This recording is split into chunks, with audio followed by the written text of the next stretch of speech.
Alrighty, welcome to NycosRPG. You brought your game together. Wow, Freudian slip. You've brought your games group together, and you finally have a night where everyone is scheduled to appear.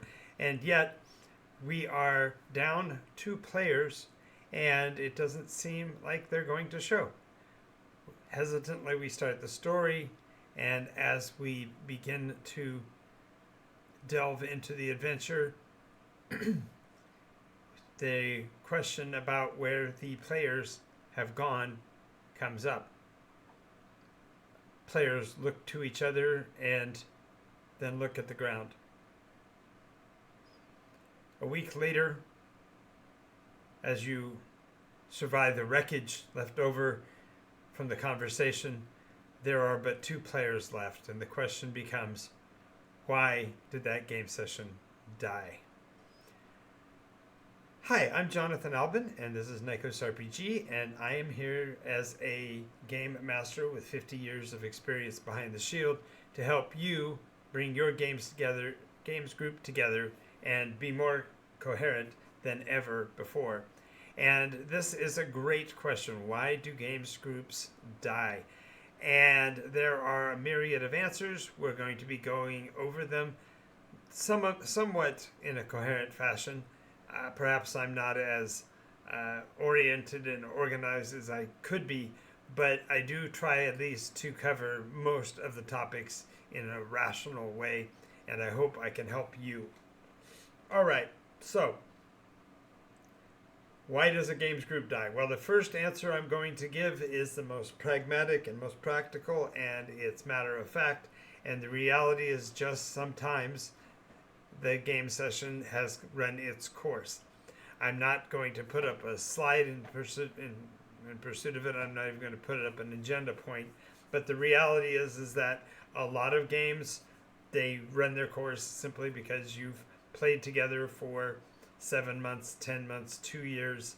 You finish what you were trying to accomplish. The characters have achieved moderately high level, even if they haven't reached their, quote, paragon status, but they have gone as far as they're going to go together, and the story ends.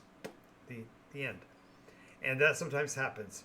But when I am asked the question, why do game sessions die, almost always it is more a situation where the game group seems to be on the ropes for some reason, and the storyteller or game master isn't sure why.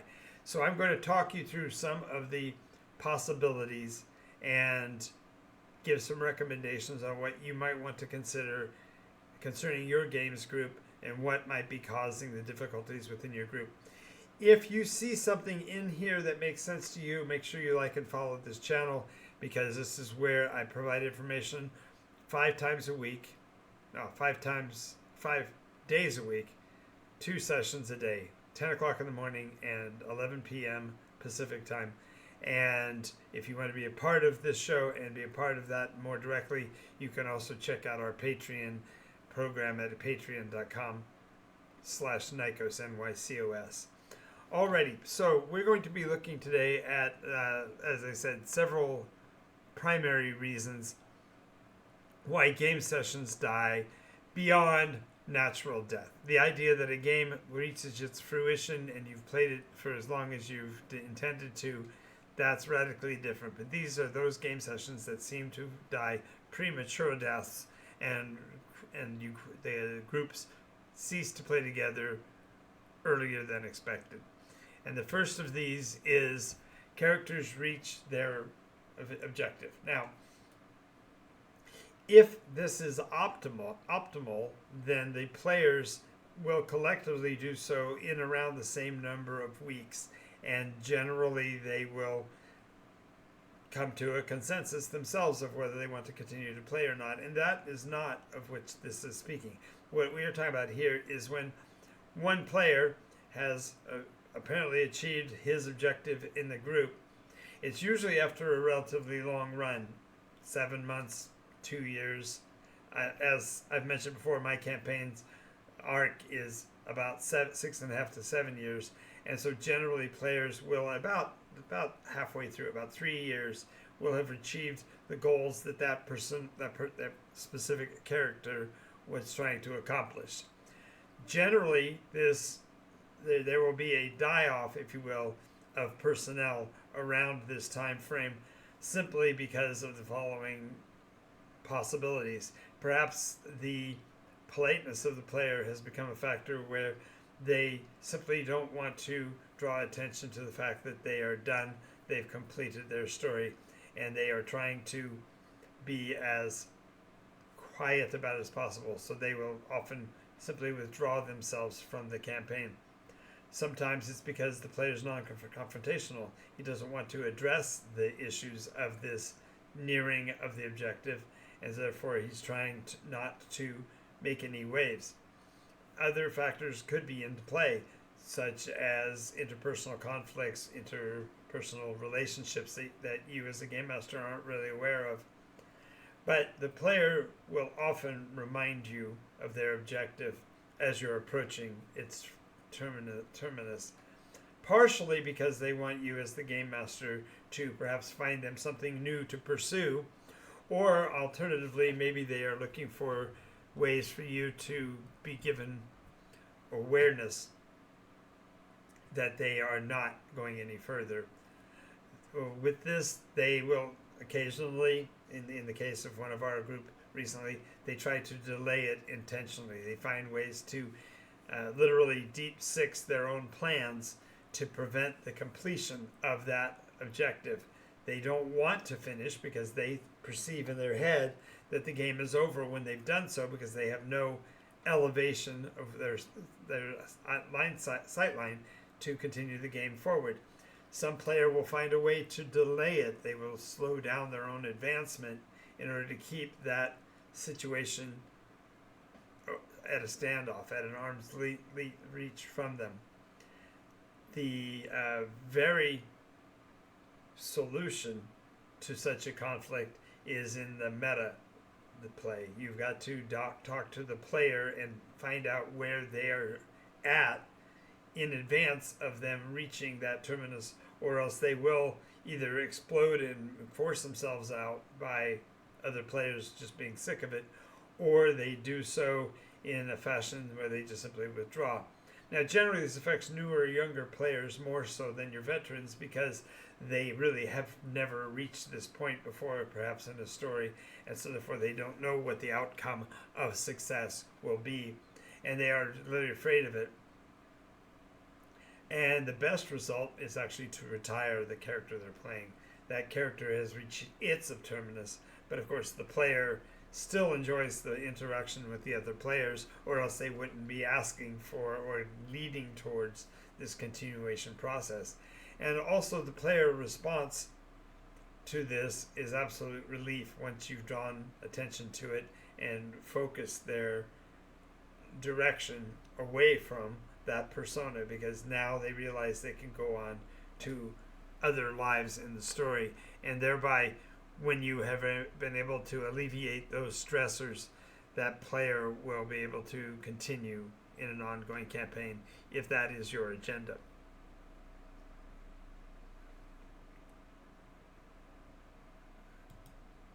The second of these is that players will occasionally feel that their participation is not appreciated. Now, there are a lot of factors that play into this, but the reality is that a player character has to feel like they are a part of the story, want to be a part of what is going on, and to feel that they have a hand in things. Now, one of the reasons why this player might not feel appreciated is that the more skilled players at the table are intimidating. In some cases, it might be because the player that they are considering really is intimidating and is really trying to manipulate them. But in most cases, it's just simply that they don't feel that their opinions are as worthwhile when compared with the veterans. Perhaps it's because of the convoluted or contrarian nature of your plot line. If you have put before them an adversarial condition, they may not be able to cope with it individually and therefore find, and again, how to keep younger players engaged. I have a long-term group, but one player is only 10, and if you aren't actually fighting, or if we have a lot of enemies, as long as he starts playing on his phone or walks away. Great. I'm glad you asked this question, Shaggy Rogers. I will try to answer that point. That's a great question. Part of it is the player agency, is that at a 10-year-old player mindset, they are maybe still considering the game to be as a video game, wherein the combat is the only part that to them is fun. So you have to find anchor ways of changing their minds about this. Now, if the player is precocious, if they are a 10-year-old but they are playing at a much more advanced level than this, then it's simply a matter of giving them credit where credit is due and drawing them into the story and letting them make decisions that impact the rest. Quite often what happens is that the player has gotten used to the role of being a support unit or a fighter as their primary mechanism. So they literally think of push the button, get the bacon. And so their concept of play is I'm engaging in the parts that I know, and when the parts go away from what I know, I just shut it off. And maybe it could be because the player doesn't feel connected. I know that for my own experience, generally, if I have a player that is in the 8 to 10, even to the 11-year-old range, I will often have a parent or another unit, so to speak, that is in that player's life as a kind of a role model, and therefore keep that person involved. And by doing so, they then provide the extra support to bring the player online inside the group. It also is a matter perhaps of the story not being simple enough for the younger mind. Oh God, there's Zach. Hi, Zach. Welcome everybody. This is one of my. Where's my button? Where's my button? Yay! Welcome, Zach. Zach is a nephew of mine, and I have not seen him in a long time, so I'm glad to have you with us. So keeping a child is important, involved really does come down to their age, and there's a lot of difference between a 10-year-old and an 11-year-old in my estimation. So it may simply be that the youth is still not prepared for role play. So the way to do it is you bring them in, let them play in the fight scenes, and if they wander off, make the ramifications of their wandering off that they don't get to be involved in the combat as quickly. Oh, I'm sorry, you had drifted off and you were away from the round, so therefore you can't act until next round. We'll go ahead and add you as soon as we can, and therefore you encourage them to stick for the story because they don't know when the combats will occur.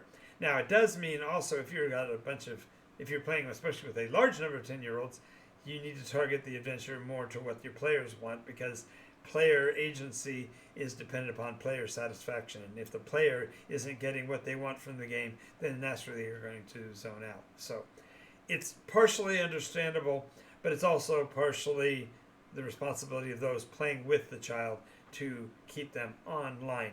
So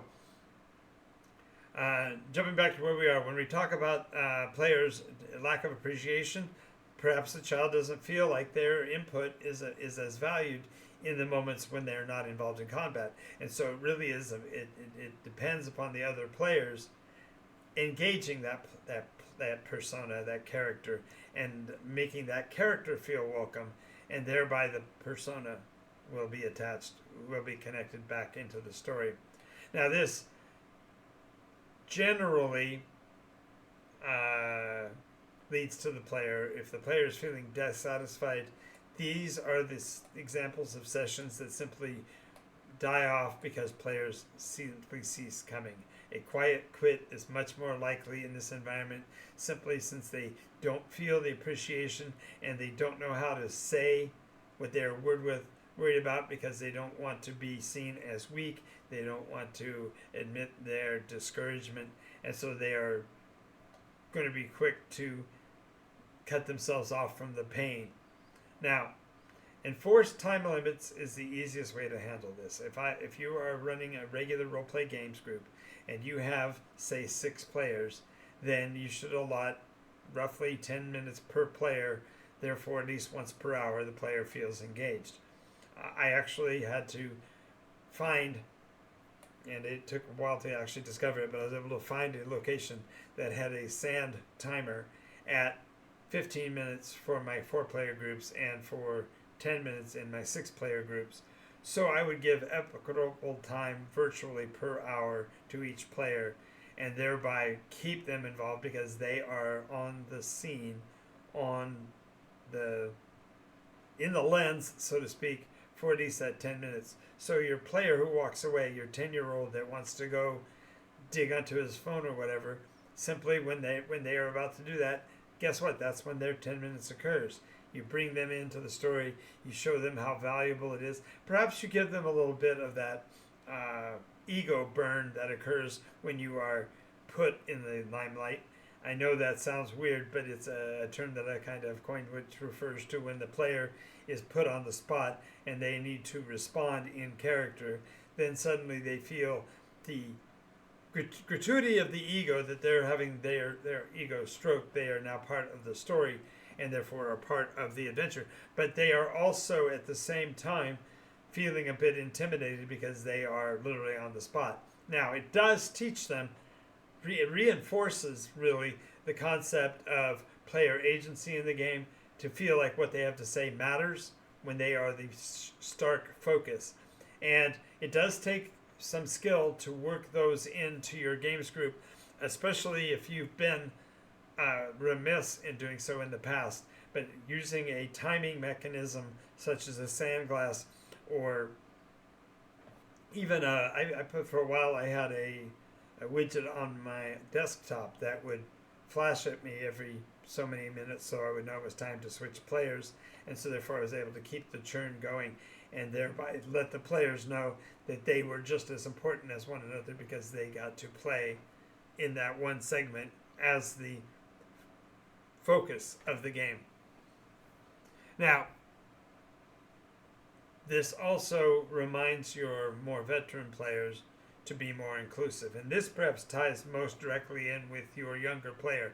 If the veterans at the table are aware that the youngster disengages when the fight's over, it's really upon the players that are adults to turn to that youth and say, hey, thanks for the combat. That was really awesome. Now, we got a question, and then start to engage them in the actual role play, looking for feedback, making sure they understand the situation, making them feel like it's part of their course to be sharing with you, and this helps them to feel like part of it.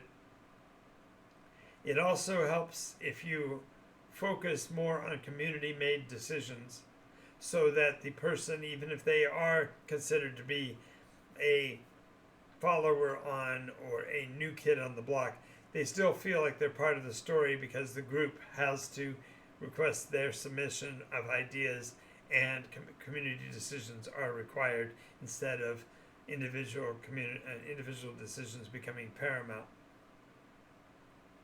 Now, remind the skilled players to be inclusive, because when the rubber meets the road,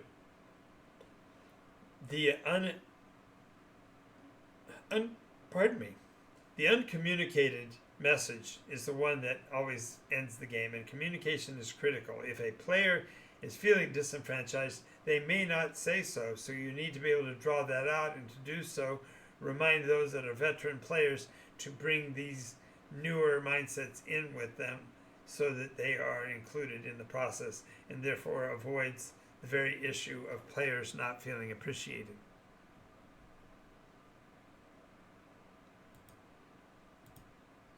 Position 3, the players are not invested in the story. Now, if you have a game that is going on and you've got players who are only interested in the combat, and I'm talking about across the board, the rest of the players zone out, they start looking at their phones or whatever, Perhaps it's because your campaign has become boring. Perhaps the way in which you handle things has become rather old hat. Let's see here. What about when players in an attempt to do something outside the game rules? For example, I want to cut the wizard's head off, followed by rolling damage that's too low. Okay.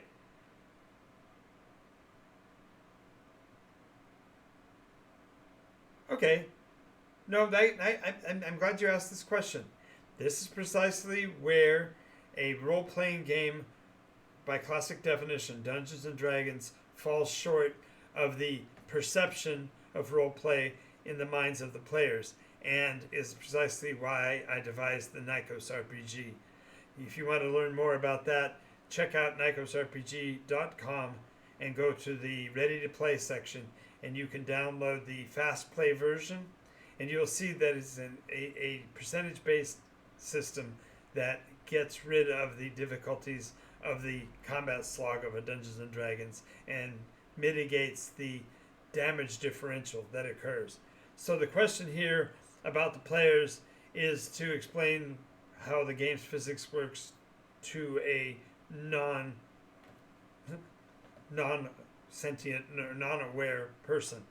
It's tough when you're talking about a kid. Again, a 10-year-old, the idea is he plays a video game, and if he punches a rock or if he stabs a rock with a stick, both will potentially do damage, and so he doesn't understand why his attack format doesn't do as much damage as another damage format and all of that. So this is where a mechanism that doesn't take into account the arbitrary use of a hit point pool becomes really essential, because when you are using a mechanism that does include arbitrary numerics that don't have to do with physics, then you have to accommodate the players at the level where they are. So, in other words, if the players are needing to take out the wizard, they shouldn't be thinking of, can I cut off his head? They should be thinking, can I prevent his spellcasting? And thereby, even the 4 points of damage can be enough to prevent the spellcasting if you, as a game master, determine that any attacks on the wizard would reduce it and reduce the ability to cast spells.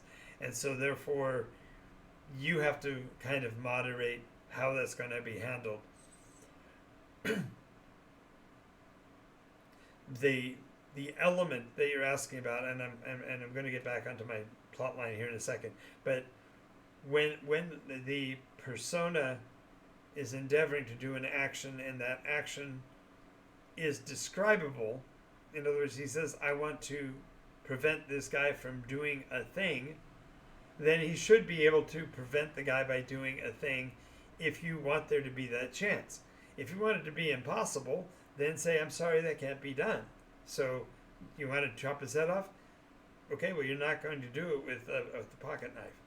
If you're utilizing the D&D mechanism, the dice that you're going to roll simply won't be sufficient. Now, in another video, I've gone into why NycosRPG is a more effective system. So I'm going to put an arrow in the video when I do it on YouTube right here. That will tell you how to resolve conflict more equitably. I understand I can't do that in every video, but right now I want to continue with the theme I'm going through here, which is that your players have become uninvested. They don't want to carry on with the story. Perhaps it's because they're bored. Perhaps their routines have become old hat. Maybe they've simply lost interest because while we've been playing a fantasy game, they've gone and seen a couple of Marvel movies and want to do superhero things. And so therefore your game has lost its interest to them. Maybe the sessions have become more tell than show. Many times the game master will try to elicit information from the players by expositing a lot of information to them. And the problem with telling instead of showing is that you end up with players who don't feel like they need to do any work in the story because they will be handed the story on a platter, and it also is uninteresting and not challenging to them. The reality is that when you're playing a role-play game, ruts are going to form as the delivery processes you use in-game become known. If you always give them a feedback from the villain just before he does something, they know to look out for the monologues. This, perhaps it's the other way around. You only do things as a trigger to what they do. And this means that the agency that the players have is either ignored or disregarded. In the case of the youngster wanting to use his action to stop the wizard, if they are fast enough, if they are successful enough, there should be some way to reward that with what they are looking for, at least in theory. Maybe they don't stop the wizard altogether, but they prevent him from doing that effect right now, so he has to run away or move to another location. Any way that they can actually feel like they are successfully thwarting the enemy is good enough, because that's really what they were looking for. Now, in role-play games, again, most modern games, you have to destroy your opponent to make them stop. And again, in a video that I did prior to this, we talk about persona death and how that isn't necessarily required.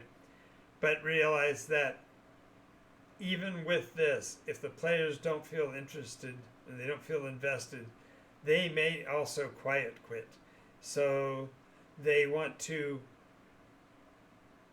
separate from the story, but they don't want to take you off of your game or offend you in any way, and so they simply stop playing or find ways to avoid the game. Oh, I've got traffic on Tuesday. Oh, I've got this or whatever.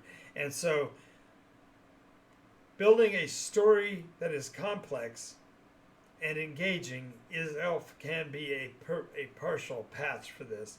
But if you don't find what the root cause is, your new and improved storyline will eventually drift back to becoming part of the known environment and therefore drop away. One of the ways to handle this is to have player interviews and research between the game sessions to find out whether or not they are invested, whether they are having fun. Some of this is story. Have they embrace the story? Do they remember your NPC's names an hour after the game session, or is it just for them now a rote thing that they have to do? When you develop active listening, you can catch up on what the players are really feeling in session. And if you want to avoid this lack of investment, you really need to develop this active listening process, of which I do a video on active listening, going to be next week, so watch for that. And then remember also that your storytelling itself may be partially the culprit. If the party is not invested in your story, perhaps it's the way in which you're telling the story might play it. Now, there's in my world, you can also learn from me. I do a series called the Game Masters Academy, and there are videos in the link below, and they will tell you how to gain access to that video series, which will elevate your playing style and elevate the thinking of your game sessions, which will of course increase the number of players, and it definitely can prevent difficulties such as players losing interest in your game session.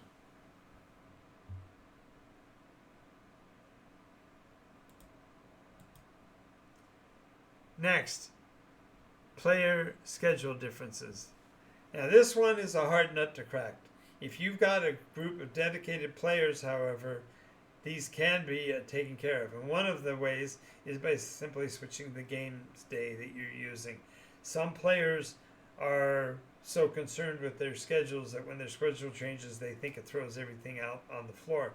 But the reality is that if you would say simply, oh, we can move the game's day to Tuesday if that's more convenient, and work out when that schedule can work out, you can save the game. And now perhaps sometimes the game can continue on the web. Like for example, I have a group that currently is playing on Wednesdays that was playing later in the week, and they had to move to Wednesdays to be able to accommodate everybody's schedule again. And so we were able to move it, but we also had to move it from tabletop to the web because some of them simply wouldn't be available until after lunch due to their school schedule, but they could be available online. And so the reality is that your game sessions timing can be a factor, but sometimes you can fix it. Other times, however, you have to resign. You have to resign your fate, and therefore, some of the players may have to resign the game for a time. Perhaps you have a majority group that can play on Thursday, but one player is changing his schedule and can't be there any longer.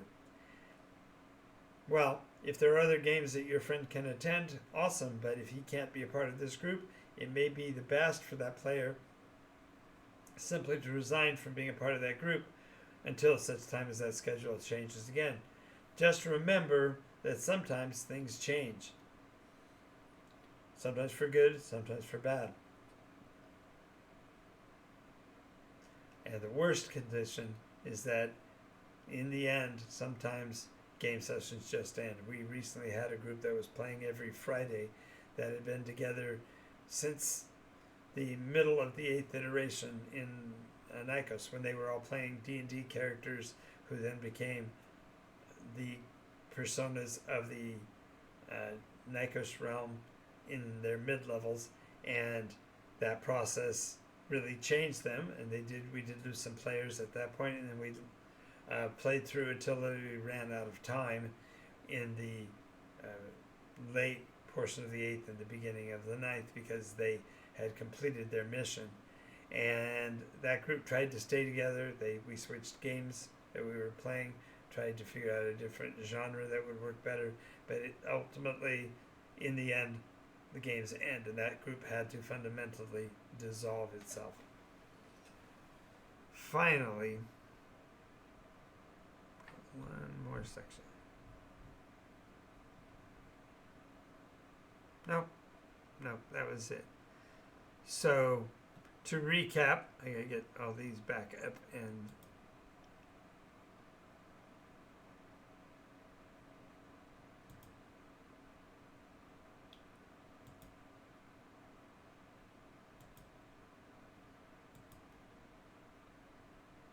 almost done, part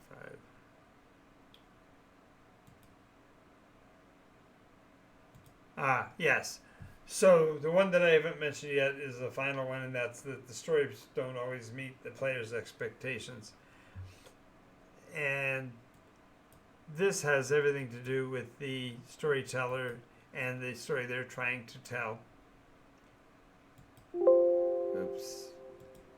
Wrong button.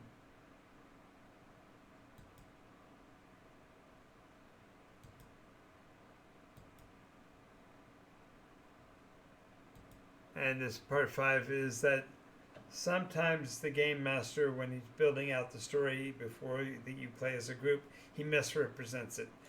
He has mental visions of a certain grandeur, and when he puts the pieces together on the table, they don't get that way. Now, generally, this can happen because a game master can be a novice and literally can't handle the game at the intensity level of the players that are part of his group.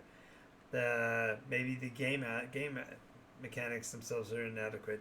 As mentioned by Shaggy Rogers here, there are times when you are playing a game where the physics don't match the reality and the players aren't able to accomplish what they want within the framework, and therefore the players are let down in their expectations. Maybe they had unreasonable expectations in the first place. For example, imagine you played a really good high-level campaign and suddenly you toss them into a survival game and they are tanking. That doesn't have anything to do with you, but it does have to do with their expectations of the game being unreasonable. And now all of this is available. All of this is avoidable. Freudian slip there. All of these tense situations here are avoidable with the session 0. Now, I'm going to be doing a video this week that will be how to host a perfect session 0, and I want you to watch for that. Otherwise, now we can do our recap. The reality is that sometimes the story doesn't match expectations. The players have come into it expecting more than they're able to get from it, or the game mechanics don't deliver, or conversely, perhaps the game master has oversold it. there are times that the schedule makes the difference between the games groups continuing and not. I guess what you would say when you're looking at all 5 of these, depending on which one you're focusing on, they all come down to communication. A game master and his players need to be in direct communication on just about a daily basis, especially if they're running an ongoing campaign, to at once test the temperature to make sure that the excitement and danger and thrill levels of the players is balanced with their relative successes and the amount of feedback they're getting from the game. How much they are interested in the story is going to be dependent on how interesting the story is. And all of these pieces can be made better through the NycosRPG system. So if you want to know more about NycosRPG and how it can help, reach out at NycosRPG.com. That is our website, has information on the property itself as well as my game mastering schedule. And also check out NycosRPG.info if you're looking for lore on the world of Nykos. And then finally, to become a part of this community and become a player, check out patreon.com/Nykos. Alrighty, we have reached the end of the show. I really want to thank you, Shaggy, for being a part of the episode, and I'm also thankful to all of you for being here. I will hope to see you in the next episode. Remember, we record Monday through Friday, 10 a.m. and 11 p.m., and hope to see you again next time. Have a great game, and let's all keep it rolling.